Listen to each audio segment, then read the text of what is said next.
Hey, what's going on, guys? Welcome back to the GM. It is your guy, Ron J. And up next on the GM, we discuss the Baltimore Ravens defense versus the Texans offense. Do me a quick favor, hit like. If it is your first time checking out the GM, hit subscribe, also hit the notification bell so that you get updates when we upload new content.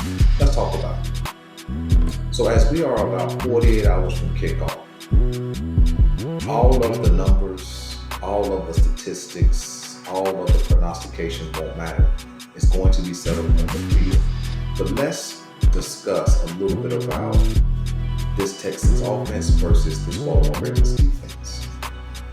When you take into consideration the Houston Texans offense, what you've seen from them, not last week against the Cleveland Browns, but what you've kind of seen from them all season long, they really are a team that averages between 24 and 32 points in wins.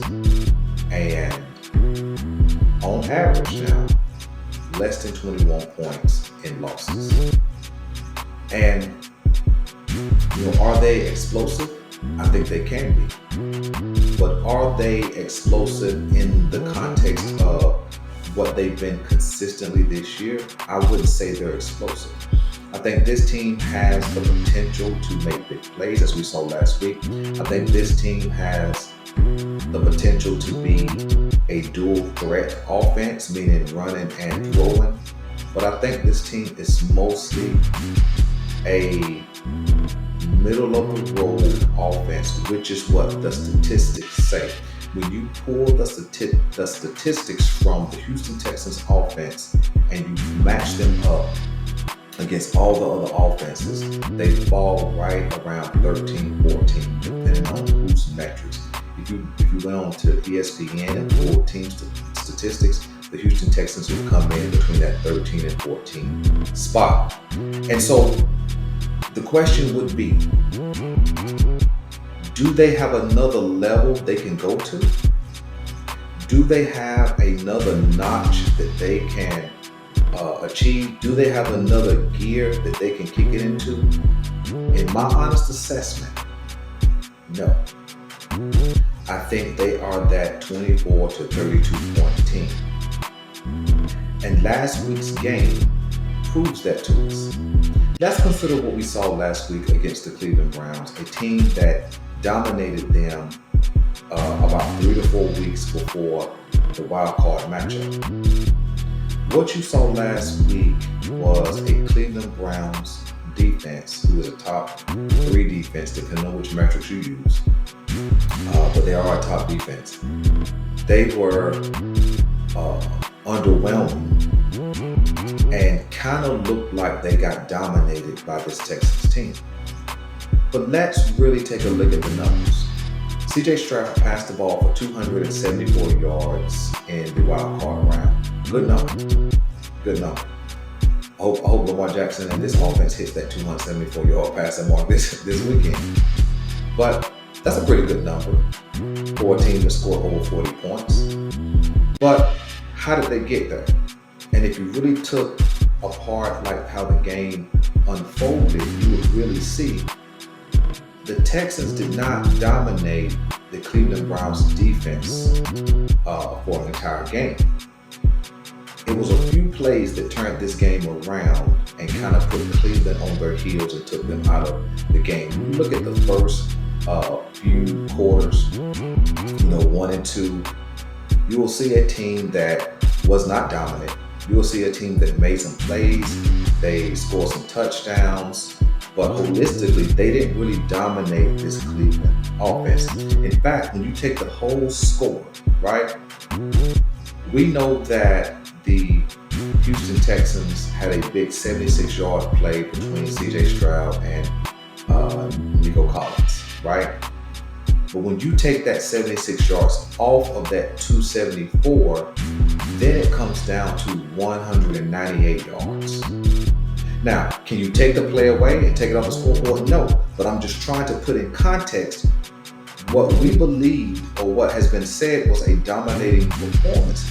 It really came down to one big explosive play. And sometimes that's all you need to change a game. Sometimes that's all you need to kind of put another team on their heels. But so In the core of the game, over 4 quarters, if you remove that one play, CJ Stroud was excellent in passing, but he would have had 20 completions for 198. He had 21 completions for 274 because of the one big play. Okay, which means in its proper context, this offense falls right in that 24 to 27 point range, right?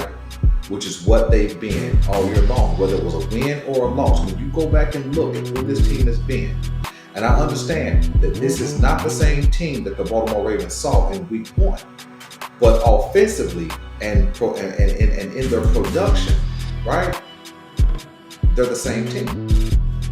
When you look at their wins and losses, right? They fall in between that range. Hold them under 21 points or close to 21 points, you may have a chance to beat them. Let them get 27 plus points, you may lose to them. So this team just falls in that range. And when you take into consideration what we saw last week, if you don't give them the two Joe Flacco interceptions for touchdowns, this team is back down to around 31 points, and then you got that big play, which puts them back at 24 points. Falls right in the same range that they've been the entire season, whether it was as CJ Stroud was learning weeks 1 through 8, or when he came fully into his own 9 through 18, excuse me. Their offensive production falls in that same category. Okay, let's go one step further. This team is not a dominant run team like we saw last week against Cleveland. Cleveland just got on their heels, and the Houston Texans did what they were supposed to do and took advantage. But this team is not a dominant or elite level run team. This run game is middle of the pack at best. And so when you consider uh, that they are, in those kind of average ranges, right? The Baltimore Ravens defensively should be able to put on a great performance and manage this team's offense to the tune of 21 points or less. Let's jump to our defense. Our defense holistically all year long, especially in that secondary, has been good to great. Even when we take into consideration that Marlon Humphreys may not play on Saturday, he just may not be there, he may not be available. Okay. That's not really devastating to us because a good part of this season, we've tried to show that three safety look, meaning Marcus Williams, Geno Stone, and Kyle Hamilton. And that has been super effective. And then we've also shown a look where Arthur Millette played in the slot. And when Arthur Millette is on, he's really good in that slot position. We've played games where Ronald Darby and Brandon Stevens were the primary corners in coverage. And when you pull Ronald Darby's statistics, he's been good and effective. When you pull Brandon Stevens' statistics, he's been good and effective.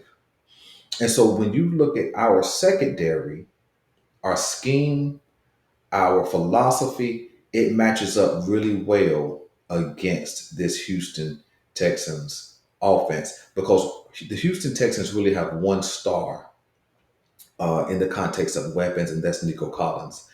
Because Tank Dell is, I think he's out for the season. I believe. I'm not 100% sure. I didn't pull that information.